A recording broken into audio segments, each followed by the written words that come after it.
Cut him off. Cut him off. Get him out of here. Yeah, what's up? Heroes Headquarters. Thursday, 6 to 8. You already know, man. HHPOV, hip hop point of view. You gotta point at them. We got our first guest up in the building. What's the name we gonna go by? Cause I see a name on the gram. Yeah, your introduction that you gave me was another name. I don't want to be mixing nothing up, man. I mean, we could go by G, but my name is Garrison Redd, but everybody call me Big Money G on the gram. Yeah. This is my cousin right here, Garfield Williams. Yeah. I founded an organization called the Garrison Redd Project. I like that. You know, I like that name. We here to talk about it today. You know, yeah. You got some questions, I got some answers. Yeah, that's what's up, man. I like the energy, man. Yes. I like the energy. I Positive appreciate vibes, it. man. Yeah. Positive all day, vibes. every day, man. All day, that's all we need, man. That's what we need, man, to uplift this culture and keep it moving forward, you know, and keep it growing. You know, we was talking about some stuff off the air, you know, just about the culture and some rappers and, you know, and some things and all of that, man. I want to introduce like a survey to people, man, before they get up in this culture. You know what I'm saying? I think people need to be tested. I think it need to be tested, man, because if we don't do it, man, it's going to disappear. It's going to disappear. It's just going to be known as the rap business. You know what I'm saying? A lot of people, it's crazy because a lot of people outside the culture or outside the urban communities don't even know that hip-hop is a culture. They just see rap music and rap videos, and that's it. Yeah, that's a fact. I agree with you right there, you know. I grew up in an era, Jay-Z, Reasonable Doubt, yes. You know. Biggie I was just listening to that last week, too. Biggie yes. Life After Death, so I don't really relate to these new rappers because back in the day it was real gritty. It was real. You felt it. Like I seen that yesterday growing up. You know, these new kids, it's kind of crazy out here. They wild. Yeah, and it's crazy because you know I'm being a representative of hip hop, you know, and growing up in it. I try not to be biased. It's so hard, though. It's so hard, you know what I'm saying, not to be biased. I try to be open-minded about the new artists and give them the benefit of the doubt.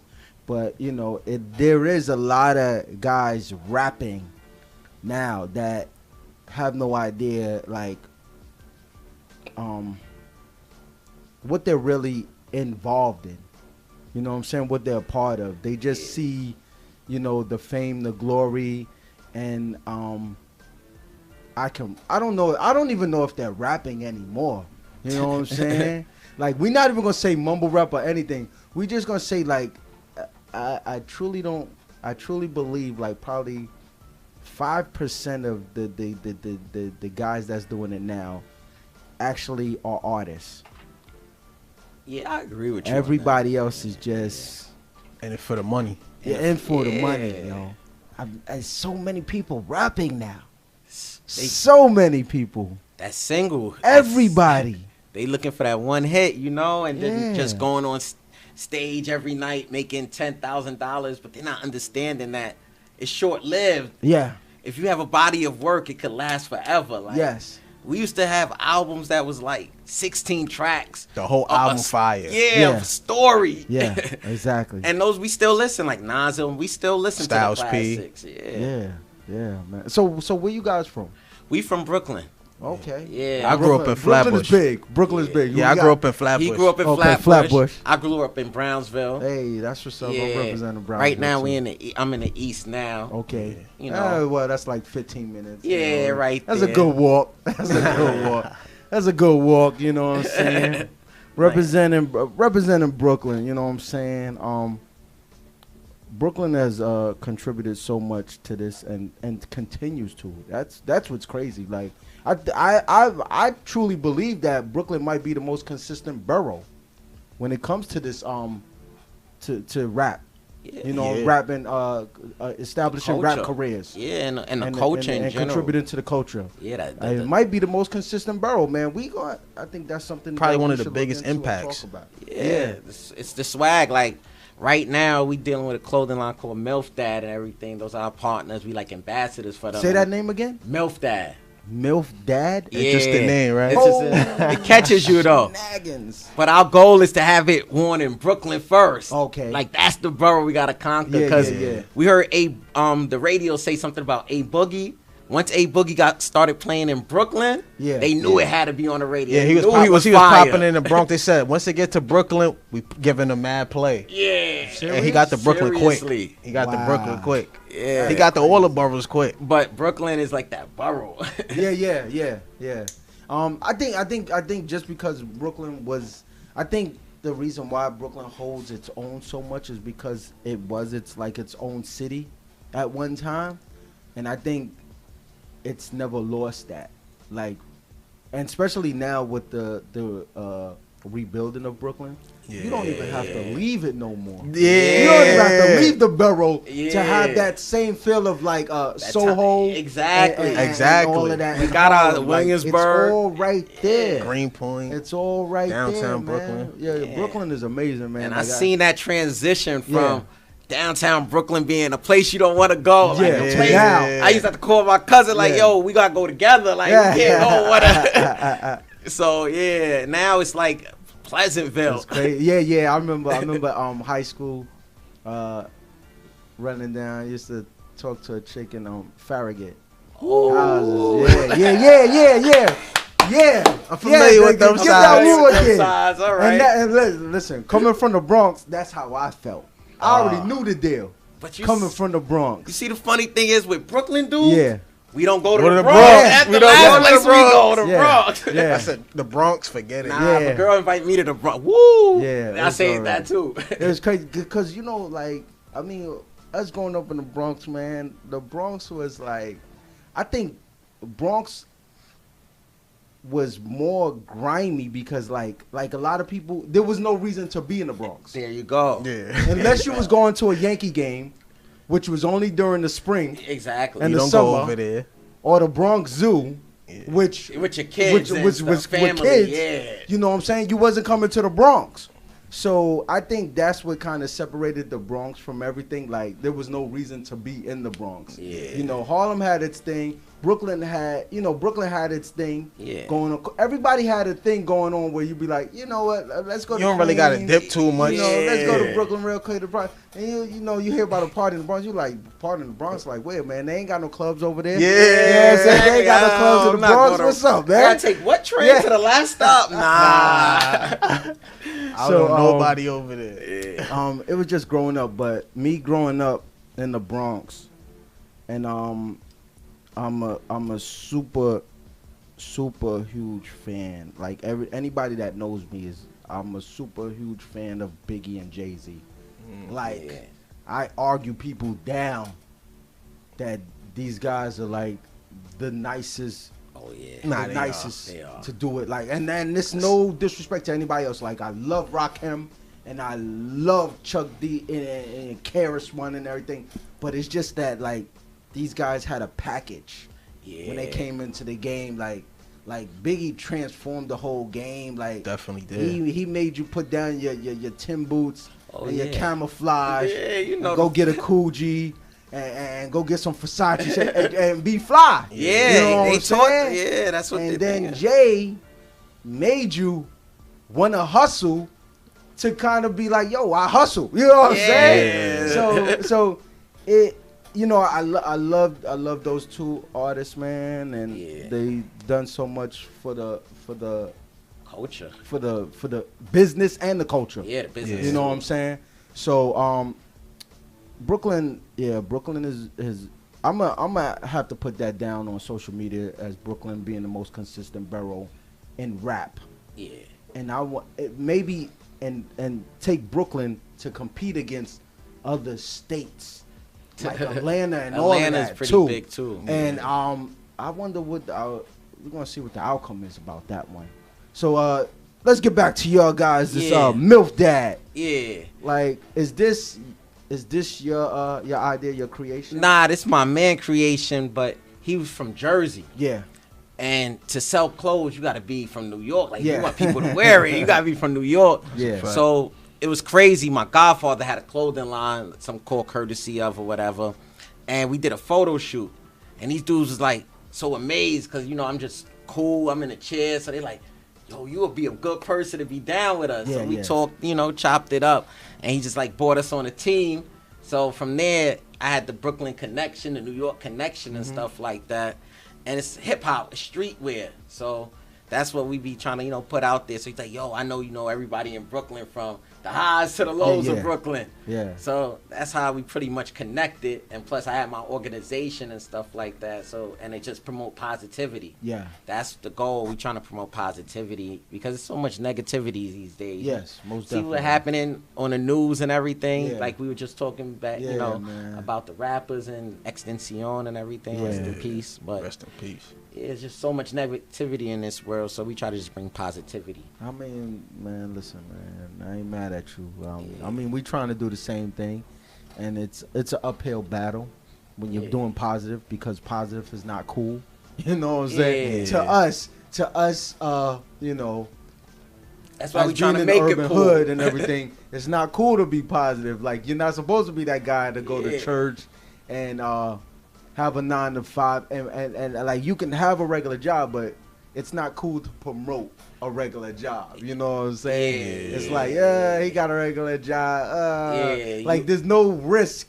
There's no risk. And you automatically think like he's struggling or something like that. Like, nah, it's not always like that, you know? Hey, man, them hustlers are struggling more than some of the guys with the regular jobs. It's about longevity, exactly. Honestly. Like, the turtle and the rabbit race. We always hear about that. You already know. You already know. So, yo, this is interesting. MILF dad, man.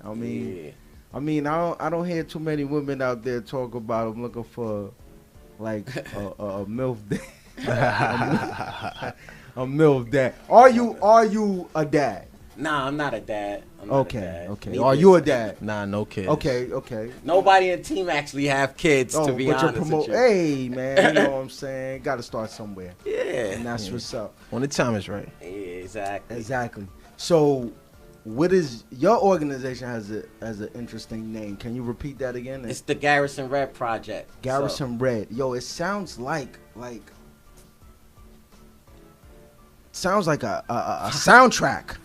Nah, it's more like it's like power, cause it's something I thought of like, cause I wanted to just like change the world. Yeah. I'm like, if I want to change the world, I want to change the world my way. I don't want to change it anybody else's way. Yeah. So it's just a project, and then I was like, yo, bro, how the Garrison Redd Project sound for an organization we're gonna start? It's a dope name. And he's like, yeah, it's kind of cool. The GRP right there. It's a dope name. Yeah, man. so it sounds it's for everybody. GRP is everybody. For everybody. It's not just like, him, it's everybody. It sounds like something you want to be part of. Like when you mention it, you know what I'm saying? Like it. Now that's a cool name. Yeah, you know what I'm saying? A project is a building process. It's something we building. It's not like I was gonna say like movement, but I'm like there's different movements. This is something I'm trying to build. We don't know where it's gonna exactly go. Yeah. But we just want to change lives. It's a process. You know, help we got faith in it. Yeah, we got lots of faith. So how long has this organization been established? The crazy thing is, we started this organization about a year ago. Okay. It was about, I think, in July, make a full year. Yeah. Honestly, does. And it came because like I would be working out in the gym and people would be coming up to me, you know, just asking me questions on how I'm stay so motivated. Yeah. And they just inspired by some of the things I do. Then I was thinking like, what if I could help people on a larger scale? Because like, I got injured. I got shot in my back. I was outside when I was 17 years old. Wow. Which burnt, which burnt the nerves around my spinal cord or whatever, which left me unable to walk. So, but through that, I was like, I didn't think nothing of it. You know, growing up in the hood, you could be dead. Yeah, like, You don't make, a lot of people I know don't make it to 21 or whatever. So I never was discouraged or anything. I always remained positive. Like, I'm here for a better reason. Same energy. Know? Yeah. Yeah. So from there, I went on to, you know, graduated from high school, then graduated from college with my bachelor's in finance. Congratulations. Thanks, man. So then I went, you know, got a job. Well, I got a job, but it was like hard, and it wasn't even a job that I was really like I was overqualified for. But I just settled because I had a, you know, at the time like I can't be around people in the like be in the streets all day getting into trouble. Like I got a degree now, like I gotta do something, you know, just to keep me afloat till I know what I want to do. Yes, exactly. So I did that, you know, do taxes like seasonal or whatever, just to keep a little bit of bread in my pocket. Yeah, the means of making it happen. But through that, I was observing like how they was treating like people with disabilities, not necessarily me, but people that was voiceless. Because I'm not gonna let anybody treat me any kind of way. But there's a lot of people out there that, you know, get treated with discriminated on and things of that nature, where I'm like, I gotta help these people. Like I observed this for years and years. I ain't say nothing. And then I started reading on statistics and things like that. And then from there, I'm like, yo, bro, I think I got a way we could change the world, but help everybody. Because then I thought about impoverished kids growing up in impoverished neighborhoods like myself, like, you know, Brownsville, South Bronx. And they don't got the resources they need. Yeah, they don't got the resources like that. So, and then if I showed them like, hey, I'm doing good. Yeah, different path. Like, yo, you could go to school. You can make a little bit of money, you know, so you don't have to be on the streets, you know, hustling and stuff like that. Because once you're in the system, you know, it's hard to get out the system. That's the problem. Exactly. Yeah. So, 2 questions I want to ask you, right, about your disability. Yeah. One is that when you said, let me be the voice for, you know, other individuals that are not, you know, capable, you know, have some type of disability and can't function as the rest. Like, was it because of one that you was that you're from the hood and your disability came at like sort of in a violent way, like a gunshot? So did that kind of like build up, like, you know what, like, I'm a little bit stronger. Yeah. I may be a little bit stronger than the average person because I took this and I kept it moving 100. You know what I'm saying? Yeah. So was that one of your reasons that you said, you know what, I think I can do this? Yeah, like I'm gonna be honest with you. When I got shot, like I was in a hospital and my like my mother's uncle told me like, you're not gonna die. Like, you already survived this. You're gonna live your life. Like, you're gonna live for a long time. So you might as well make the most of it because you don't have to worry about death anymore. Exactly. So I thought about that. I'm like, he's right. So that always played in my head for like years, like 10 years. It just was playing in my head. Mm-hmm. So then I got to the point like, I gotta help people now. Like, I'm strong. Like, I done did everything. I've been tested. I didn't fold. I'm still here. I'm still doing my thing. Like, why not I give back and inspire? Because there's a lot of people that's depressed out here in this world and willing to take their life because of what they're dealing with. And I get told people that every day, like, come up to me like, yo, you inspire me. Like, and they tell me their stories. Like, and I'd be like, whoa. And I'd be like, I'm glad I can help. And as people come to me, like, life is a test. But once you get over that test, you know, we all going to experience adversity. Yeah.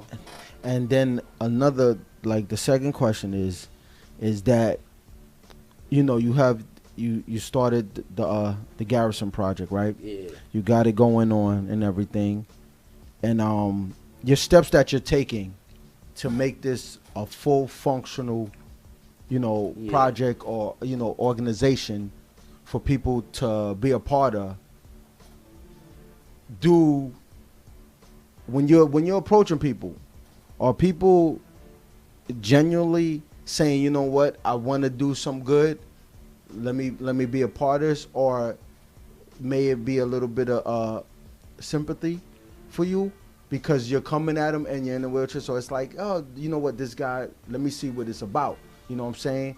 Because, like, it's not a bad thing. Yeah. Because at the end of the day, it's like, you gotta use your advantage and your disadvantage to proceed in the world and to get what you need. And you know what I'm saying? And if somebody's having sympathy for you, it's almost like marketing in a way, you know, in a positive way, because it's like you probably couldn't have got their attention if you were, you know what I'm saying, if you was fully functional and this and that. So, you know, if that happens, do you kind of feel some type of way about it? Well, see, the thing with us is we had a different plan. Like, we didn't really force it on people. Yeah. We just figured we could lead by example. So, like, I started, like, training for the Paralympics, you know, for powerlifting. Wow. In my weight class. And basically, I'm going to tell you how that worked.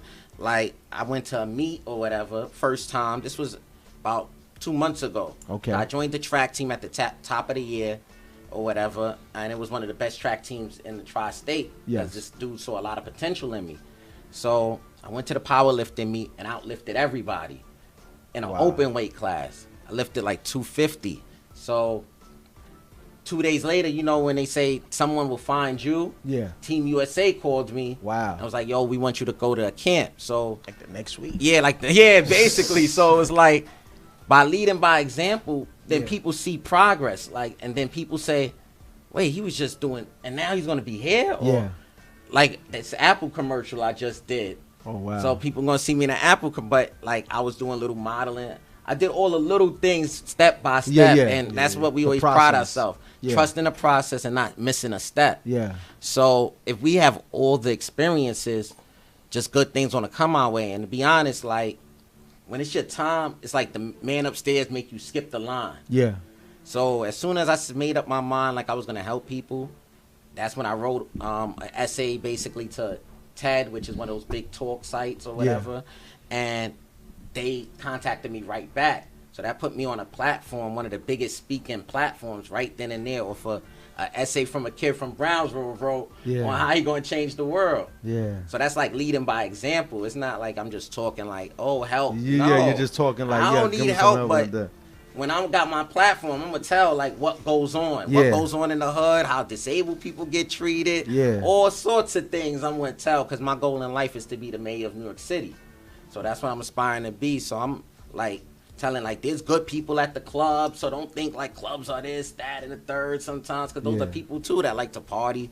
You know, some people got negative perceptions of different type of people. Yeah. So I'm trying to end that or be the voice for them. Yeah, it's too much separation. That's the problem. Yeah, too much separation.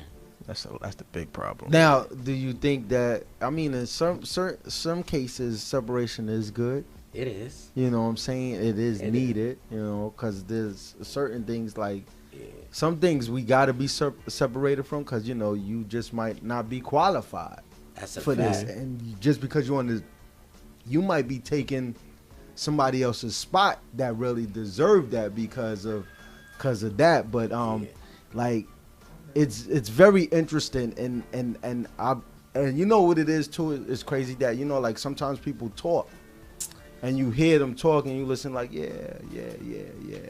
But I'm listening to you talk and I'm really like believing in you. Like when you said I'm shooting to be mayor of New York, that shit just struck me like, and I'm like, yo, bro, you could be mayor of New York, because this ain't no joke. You talking some real talk right now. I'm talking to the people, like, so it's like we not. Why wouldn't I vote for you? This You is know what I'm saying? Like, why wouldn't I vote for you? I'm talking for the people that you know we forget about a lot of times. Like, there's a lot of people that's forgotten about for no reason, just because. Yeah. Because of what? They didn't have the same opportunity as another. So I said, you know what? I'm gonna be mayor to them, and there's a lot of them. Listen, man, when you running, man, I'm voting. I'm telling you that right now. I'm voting, man. I'm voting. Holla at me. I'm coming down and cheering it on, because it'll be change that we want. Yeah. See, you can make change because of the background. Like, people will believe. I think when it comes to things like that, politics and running, and people's running for that, it's like, I think people vote for the people that they feel that can kind of understand them and feel their pain. Yeah. Whereas in you can see, it's like, been through it. Yeah, exactly. It's like, I went to the New York City public school. You know, I went to James Madison High School, public school. Yeah. Kingsborough, I got a 2-year degree from there. York, I got the 4-year degree. So are you there. doing a lot of speaking engagements? I'm trying to get more, but I'm trying to speak to the youth right now. Yeah. Yeah, so I'm just looking around, searching, and like the opportunities, we're gonna create them. So what I'm gonna do this summer is do like every week a seminar in different park. Okay. And a workshop. So like a pop-up seminar almost. Yeah, to a just degree. Pop-up. Yeah, so that's dope. Yeah, so the way we're gonna market that is go around to, you know, recreational centers, churches, you know, all around. Instagram. We're gonna use all the means that we have to market and just get people to come out. Yeah. And we're not looking for no, you know, publicity off of it. We just trying to talk to the people about some of the issues that we know that they are facing, and, you know, just give them some motivation. Like, it's not forever. Nothing in life is forever. So exactly. Where you at today is not where you're gonna be tomorrow, type of thing. Exactly. Yeah. I definitely wasn't on that same spot in the train that I was on yesterday that I came on today. So exactly. You know what I'm saying? Things do change up and everything.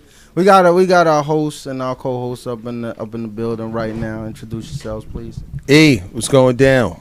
Yo, what's up? It's your girl Tay. Yeah.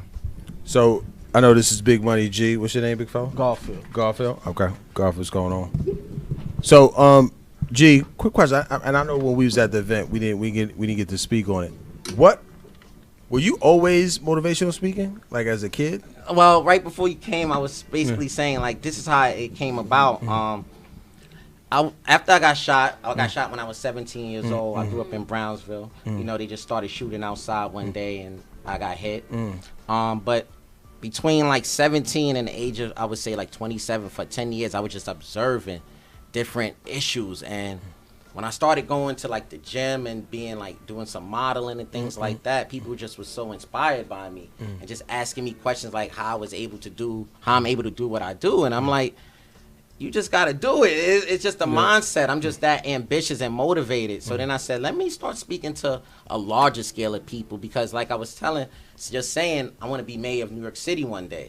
So the only way I could be mayor of New York City is if I go out and speak to the people, speak to the public. And do it from now. And we're going to do it from now. Like, why wait? The time is now on everything for the most part. So, and we need some people in the political stance right now that's motivating us. And like I was saying, it's a lot of individuals out here that are overlooked. And those are the individuals I speak to and speak for, because of the fact that, you know, that's where I come from. I feel like I was like overlooked for a lot of things, being that I grew up in a tough neighborhood.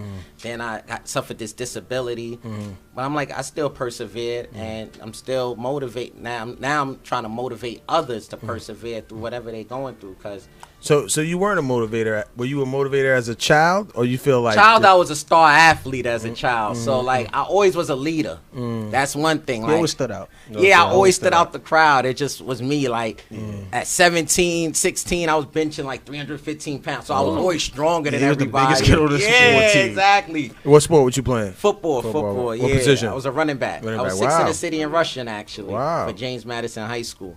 And then when I got injured, I still stood out. Like everybody, I didn't never was like, how could I put it? Like, I was always accepted. Like everybody's like, nah, now he's the flyest person in the chair. Like he's still like the coolest person. So it's like, bounced back like nothing. Yeah. So I'm like, what about the kids though? Like I gotta give back. Like these kids need, you know, some guidance sometimes, just a little direction. So if I could provide those resources to them, then, you know, it can make the world a better place. What's deep about the story is, I know as a running back, like that freedom. Yeah. The freedom of the sport, right? You know, you get that ball and you know, you make just your taking move. off. Yeah, you're taking off to go into a situation where now you can't do that. How like was it depression in the beginning? Was it? Nah, see, like I was saying, it really never was any depression, because another thing was the doctor told me, is like, you don't have to be a player. You could be the coach. So I thought about that for a second. There's only one coach to every team. There's one head coach. Yeah. The team takes the fall. It's the coach they point the finger at. Yeah. So, and I'm like, I have leadership qualities. I'll be the coach. I can teach the game instead. So I never was depressed. It was like, and then my moms wouldn't let me. My mom's is about yay high, but she's Not hearing not for 1 second. You better put your buckle up, you know. You better get through it. this ride real quick. You better get your plan together. So I never was really depressed, and that's what I try to tell people. Like, whatever you going through, you can overcome it. Life is long. Like, that's so long. deep, man. Because I remember when we were at the event, and I remember Dolo telling me that he had a motivational speaker, chef, just a host of people. And then, you know, I saw you. I came in. I met you. Yeah. And then when I saw you come as the motivational speaker, I was like, oh. Wait, hold on. I was just speaking to him for 10 minutes. Yeah. I was like, this is special. This is real special. Man, So yeah. And then I did a TED Talk. And the crazy thing is, like, most people that's professional speakers, like, go their whole life to just do a TED Talk. And I wrote an essay. I told my man, I was like, they selected me right then and there. And, like, when it's your calling, God make you skip that line. Like, this is what you're doing right here. You didn't have to wait all of that time. And then from doing a TED Talk, I did an Ignite Talk. That's another big, like, presentation type talk. So, what was your foundation on the TED Talk? Like, what were you stressing, or did you? Life is like lemonade, and how to overcome adversity. Like, life could throw you lemons, but you get some sugar, some ice, and some water. You turn that into some lemonade, and it'd be sweet. It'd be the best, most refreshing thing you can have. That's real.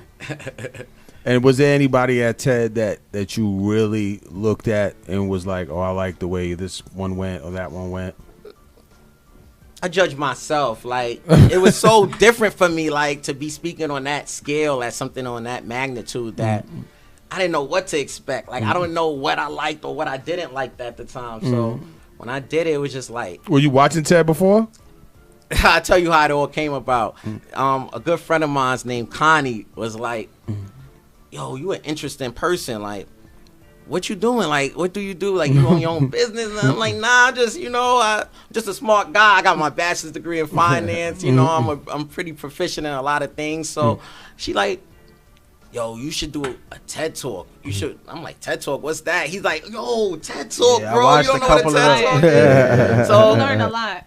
Like, in 3 days, I'm like, yo, bro, I saw like 16 TED Talks. Yo, this crazy. Now, I'm when learning she said that, I'm like, I wasn't stuff. thinking of that. And from there, because we was thinking like, yo, what should we do? Like, what we gonna do? Like, working a 9 to 5 and just sitting behind the desk is not for us. Because like, we got qualities that we need to like show the world. Like, and people always telling me, coming up to me like, you inspire me, you motivate me. And so I'm like, what if I can motivate others? You know, I'm from New York City. There's a whole lot of people here that need motivation sometimes. For sure. So let me just go out to the streets and talk to the people that I'm comfortable with. And then from there, I'm going to build up skills and go further and further. So it was crazy. They put me on that stage right away, but I had rolled with the punches. I'm like, I survived a gunshot, you know. I didn't discrimination all day. Like, so it's like, why not? Yeah, this is a breeze. Yeah. So is it like we were saying earlier, like, because of the gunshot, it's like anything else is like small to you. Like, it's like it's nothing. Yeah. But at the same time, you value the moment. Yeah. You know what I mean? Yeah, exactly. You know, nothing is too big to overwhelm you, but you still value the moment. That's a fact. But so, and I'm thinking from your perspective, right? From your point of view. Yeah. When you walk onto the TED stage, right? Yeah. Are those people like sitting through mad different TEDs, or that's the first? They sitting through mad different TEDs, but I just had a vision. Like, once I got selected, I played it out in my head like every day. I rehearsed, but not only I rehearsed, I dreamed about it. Like, this is what I gotta do. Like, I gotta get the audience attention. So I'm one of those type of people. I'll read a lot of literature on whatever I'm about to do before I do it. So I was just reading like, yo, this is how you speak. A lot of speaking books, and it said you gotta have something to catch the audience. So since it was like 15 minutes, I'm like, I'm gonna break this talk down for 15 minutes. I'm gonna tell about life in 15 minutes, and it's gonna be lemonade because it's so many different elements that go into lemonade, but it's not a lot of elements. Like, it's different elements, but not a lot. So I could break it down and just tell a story just like that. Yeah. And it's, you know, one of those amazing things about speaking is when you can make it relatable to all thinking levels, you know, then they get it. I was going to ask that, like, do you ever change your topic based on your audience? Oh yeah, definitely. If it depends on who they are. Like, for the Ignite talk, for instance, it wasn't motivational. It was more about something that's like technologically gonna better the world. So I talked about how we could design a device that to assist people with disabilities with ambulating. So that was like a big transition, and the talk was more or less slideshow presentation. So it was a 5-minute talk. So it was like you had to prepare a slideshow of what that would 20 look like? slides, and I had 5 minutes to talk about each slide. So that was a nice little, 5 minutes total? Or total, 5 minutes total. So it's talk quick. about each slide. So each slide broke down to like 15 seconds. That's dope. Yeah. And I told how like we could design a device that could pretty much propel individuals to walk, because if we sent the man to the moon in 1960, then spinal cord injury and spinal cord diseases should be eliminated by now, in my opinion. Yeah. On Wakanda, they eliminated. Yeah. On Wakanda, dudes getting shot in the back and they good. You see, exactly. Walking, everything is loud. Yeah, maybe we got to go there or whatever, you know. They eliminated that. So now, and this is, you can let me know if this is not too personal of a question. You can ask me anything, man. So when I see you, you hitting the gym, getting it going, right? Yeah. So I know the upper body is developing from all of that. Yeah. What did the doctors say? How does that help the lower body?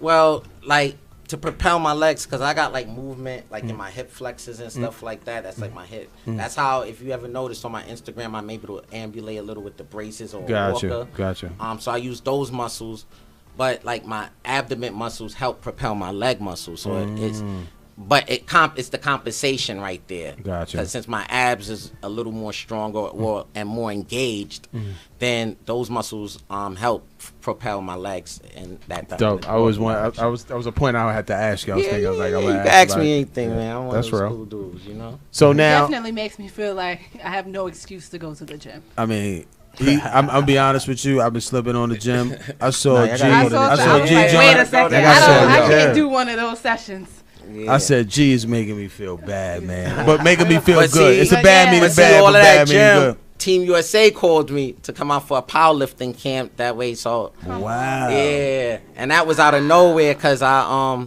competed in one powerlifting meet or whatever. And I lifted more than everybody there, and it was an open weight class. And then 2 days, I get an email. I call him on the phone. I'm like, I don't know if this is real, but this says the performance manager for Team USA wants you to come by for a spot on the team. And he like, we got to show your track coach this right now. Yeah, you guys email him, and he's like, yo, that's real. You got to go. We sending you 1, 2, 3. Like, that's heavy, man. Yeah, I lifted 250, but right now I'm going for 300. You know.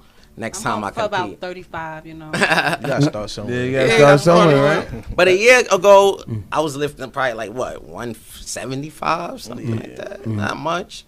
So you were growing with that.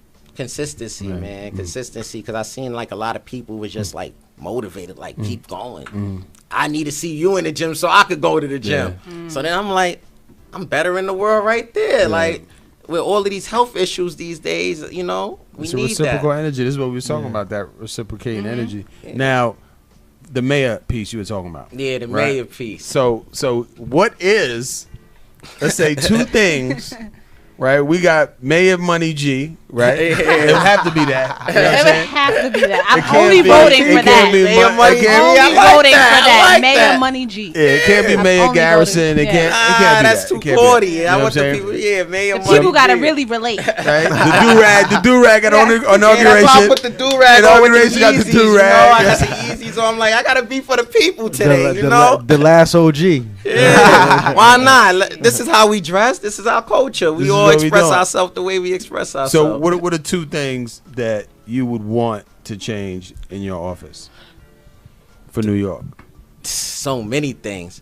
But one of the main things I want to change is like putting more recreational centers and outlets for the children and in the inner parts of the city. You know, like if you ever go to the park right up the block here, that public park, it's magnificent. You got the children park with the slides. I'm like, I never see. They gave us a sprinkler, and that was it. It works sometimes, but kids need that to interact with. Yeah, to interact with each other. Like, if you ever go to like certain areas of Brooklyn, like Brownsville, where else? Like Bed-Stuy, there's no real parks. Like these parks look hard. There's no grass. We all got scars. They don't even have the mats anymore. For like the mats to protect and that's what I said. They don't even have the mats anymore. Like, it's so straight where we supposed concrete, to play man. at? Bring your own mattress, bro. Yeah, it's hard. Like the basketball courts don't have rims sometimes, so like I want to give more. I got to give more outlets to the kids for one, and then another thing I want to do is try to correct the violence. Like try to stop the violence somehow. You know, I'm not. What do you think? So if we talked about violence, right, and Garfield, you're not off the hook either. You know what I'm saying? What do you think? We start with you first. Like, what would you say is like one of the main reasons for violence in the inner cities? I would probably say lack of information. Lack of information. Yeah, I think lack of information. Explain they that. know too much, and they're not experienced. Like they used to seeing one thing and one thing only, and they're not giving other options. But I mean, you would hear about it probably in music, maybe some books in school. But sometimes you got to actually take them out the environment and show them a whole complete different environment. So it could get their minds racing and thinking different. Yeah, that makes sense. What would you say, Jay? I really agree with him on that one right there. Like, they got to get better, more experiences. Like, a lot of kids I grew up with never been outside of New York State, period. So it's like, you got to see other places and how other people live. And if you see how other people live, you would try to, push away all of that, like violent stuff, that violent behavior that you're seeing, like joining gangs and stuff like that. Because, I mean, New York City, it's a lot of gangs. It could be rough in certain areas, and it's a lot of cliques also. And it just takes one knucklehead out the clique to, have the whole clique a target. Yeah. Or one charismatic kid out the clique that'll lead the whole clique down the wrong path. Exactly. You know what I mean? So there are those negative leaders and positive leaders. But I would say, one thing I noticed, and the career I'm in education. Yeah. So one thing I've noticed, and it starts young, I don't think kids should be playing unsupervised. Yep. I see that all the time. All the time. I don't, and I'm gonna tell you to the store too. And I'm gonna tell you why, right? Like when you go to the park, and I remember this on my block. It was just I was growing up. Kids would be in the park dolo. On the regular. On the regular. No parents. No parents. No nothing. No uncle. No nobody. No babysitting. And I think what you learn from very young. We're talking about like 7, 8. Yeah. And what you learn from that is how they treat each other. Exactly. And that's where it starts. That's where the violence starts. The name calling, the words they say. They start playing around, but then after it gets serious. They get serious. The bullying. The bullying, exactly. That's where it starts. Exactly. And, some of it is survival. Some of it is, I come from my background in the park.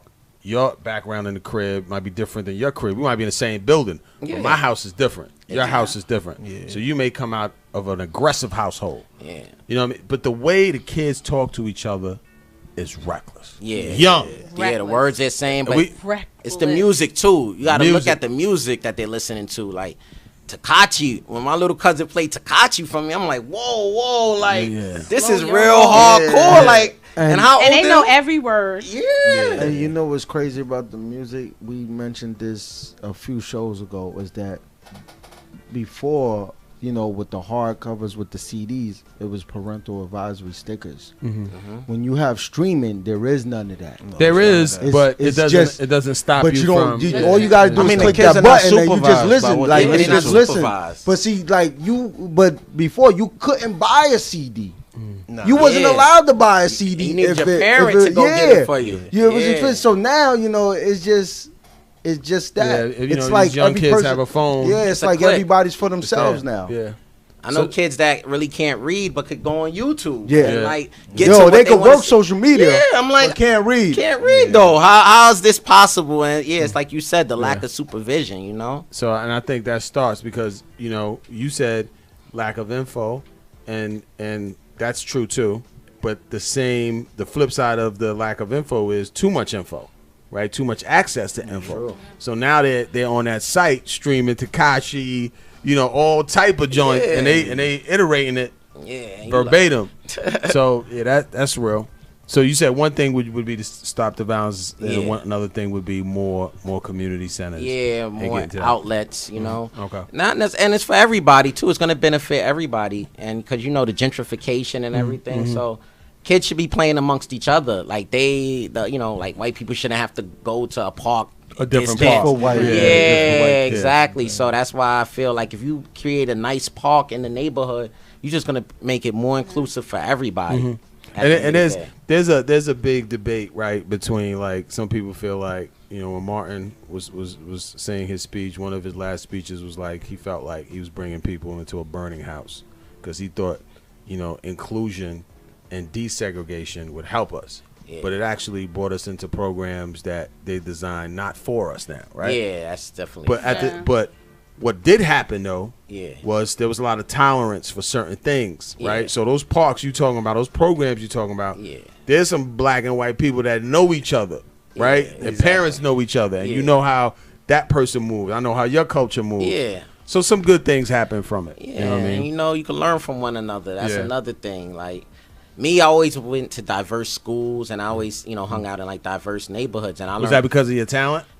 Basically, it took me places where, you know, I learned that like there's more outside of the neighborhood that we could go after and things like that. And I seen people like become successful just, you know, working on their dream, not necessarily thinking like, yo, it's gonna take forever for me to be rich. No, they just said, this is my dream, this is my goal, and I'm gonna go for it. I'm moving forward. And I see them like, nah, I knew what they was doing.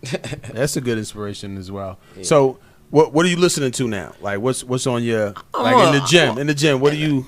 T Grizzly, that's Meek Mill, of course. Okay. Now that Jay-Z album is fire. I like that. Okay. So that we know that Dreams and Nightmares coming on when you powerlifting. Gotta come on. I gotta listen to them. I gotta hear me. I'm gonna give you a recommendation right now. What's up? An album I've been listening to for like a whole week straight. Nah. J Rock. Oh, his is hard. Oh yeah. J Rock. That Redemption album is unbelievable. I didn't get to that yet. I'll check that out. I bumped it. Yeah, he's the music guy right here. Okay. Yeah, I love music to death. So the J Rock joint, what is it? A lyrical joint? It's good music. But right. See, J Rock has always been nice. He's just been.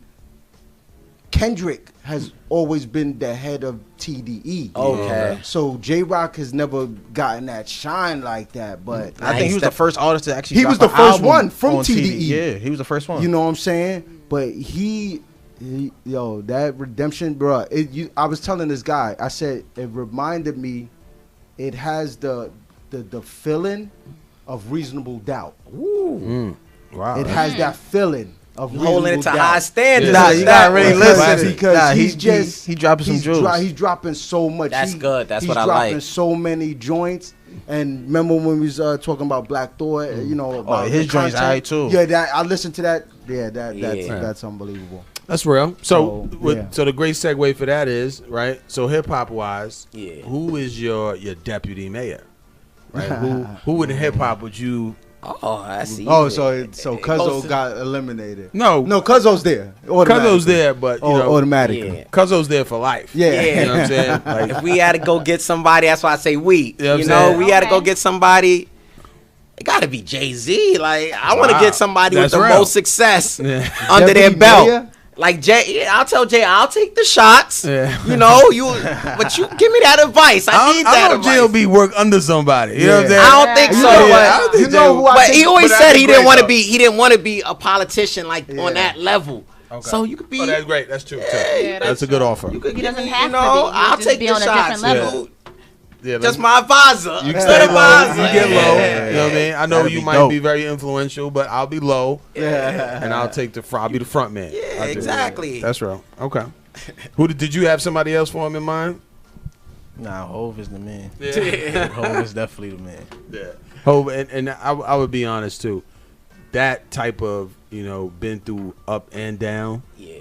He represents a whole lot of people. You know what I mean? Or if he denied, maybe Fab or something. I think Hov. It's nobody else that's really. Yeah, Fab. They'll give you controversy. Yeah. I'm already. After what I be hearing lately. You ain't getting the women vote. You're not getting the women vote. Very, very he's a very smart guy, man. Like, and he's community. And he's community deep. He's heavy in the Yeah. community. Yeah, he's he's got heavy some into keys to the city and work. stuff like that. You know what I'm saying? So, Because me, I feel it have to be somebody that was born in New York. Like, it got to. Absolutely. No, Absolutely. bro. Come on, let's Yeah. keep it real. It had to be somebody from Brooklyn. Yeah, and somebody You from already know Brooklyn. it. See, he tried to keep. He's like, I can't vote for him right now. But deep This is why I inside, can't vote for you, G, because everything Brooklyn, you just got everything Brooklyn out. I'm trying to think of who else, like from Harlem, I would holler at. G, you gotta go like, you know what I'm saying? You already Brooklyn. You can't double up.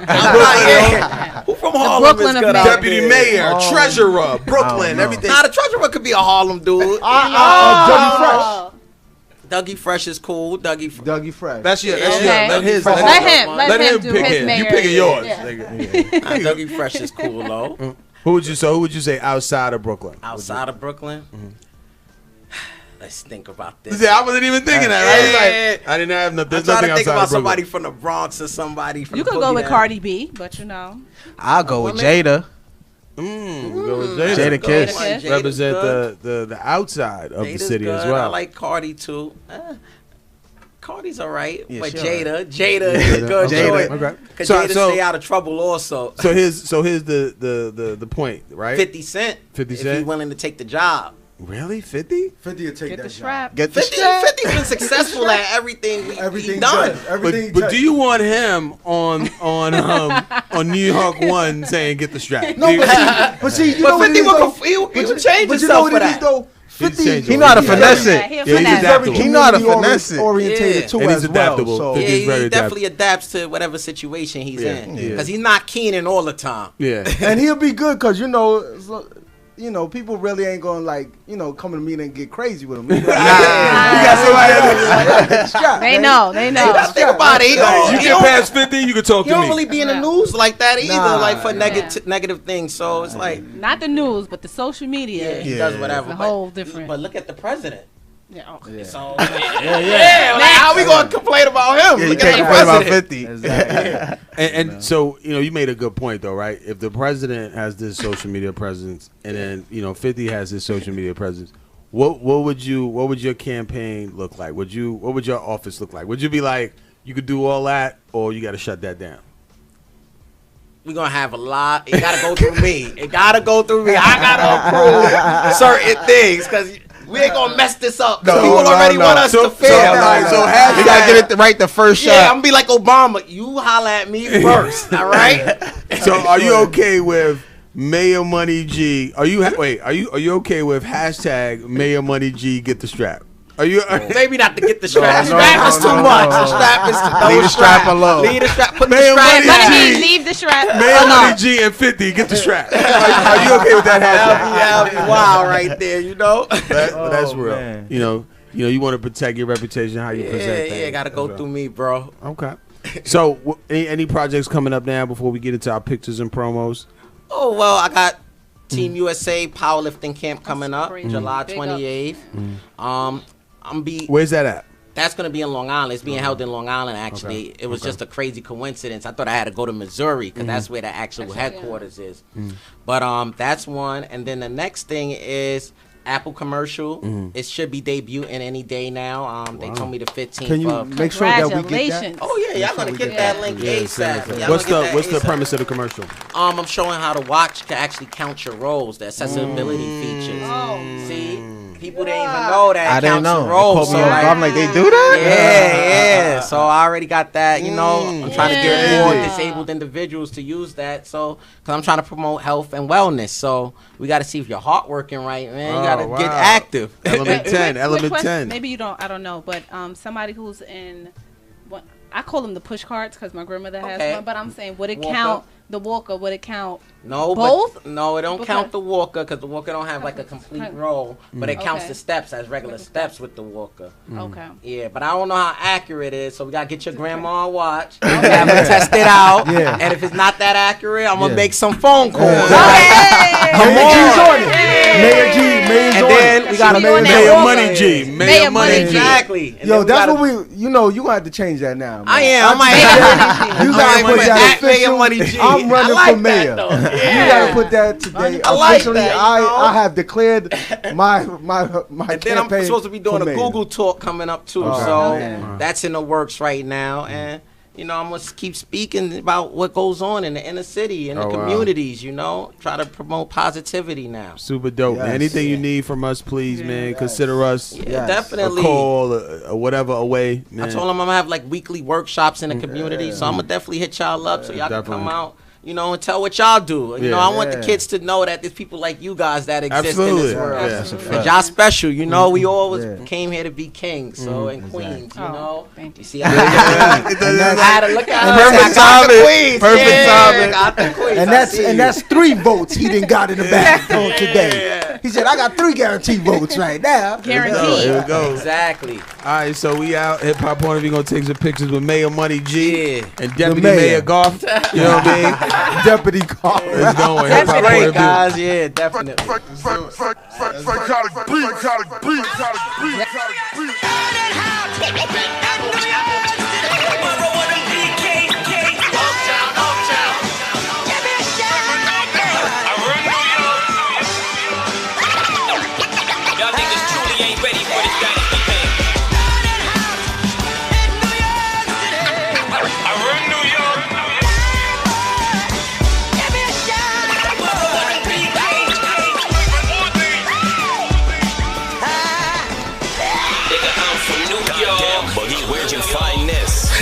From the middle of 42nd, I'm blessing another banger by Psychotic. I'm on it, I'm wrecking the Punisher. Beast, this is capital punishment. Bunners be speaking. Been Punisher, cast and make examples out you rappers. Bronx bomber from the city where the grapes are from. Chris Rivers, only P. Mala Reigns is from. Cuban Link, busy being a Remy Martin. Man, that verse on any up is sparking. I'll forever love my city. Bright lights, a big dream. Cash rules everything around me. Cream, get the money. Dollar bills on the rails. Take it back to 93 instead of 90 for that L. Hip hop, rap caused the panic. Salute to Queensbridge, the home of Illmatic. And the infamous, can't forget son, Derek Jeter showed that number 2 was number 1.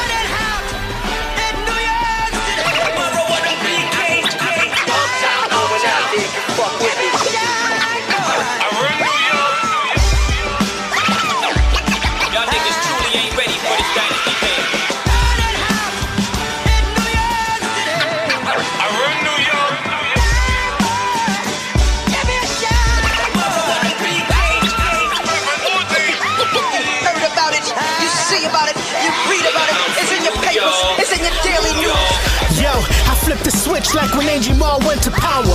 Flex beefing with hope, I'm feeling sour.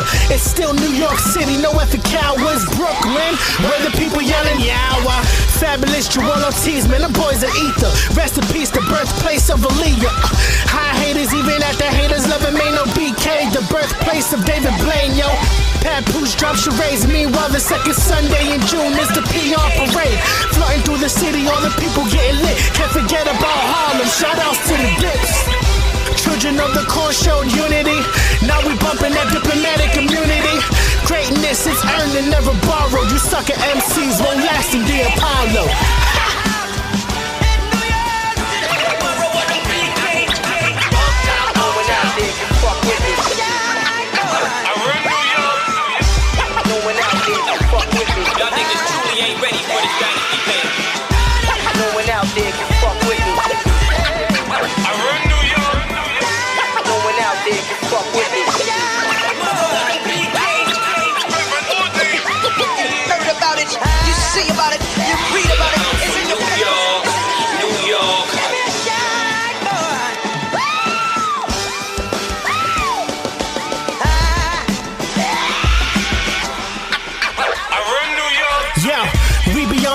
Heavy Planet Rock, Africa, Bambaataa, Zulu Nation, and Rock Steady. Hardcore, jumping on city trains.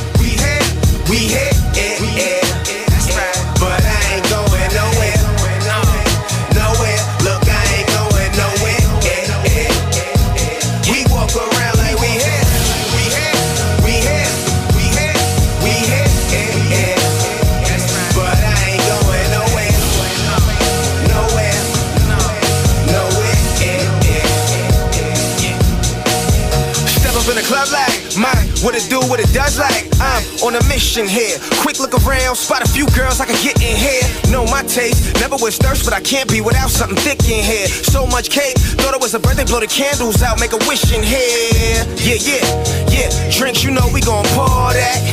Facts, got hookah weed, we smoke all that. Facts, that's a true story, I won't lie. Got tools with me, got a crew with me that'll move swiftly, so don't try. Nah.